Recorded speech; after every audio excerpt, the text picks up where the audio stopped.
ছেলে আজকের মসজিদে যে আমি ড্রাগন খাবো, আমি কেক খাবো, বিস্কুট খাবো, আমাদের নামাজ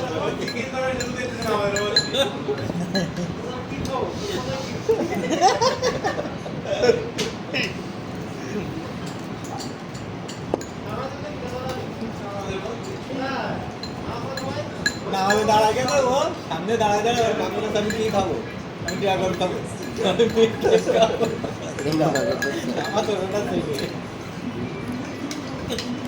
আলতি আলতি মুরব্বী না পিরিশ শেষ। এটা আস্তে আস্তে বেশি খাবা, এটা কিন্তু কারোর বলিস এখন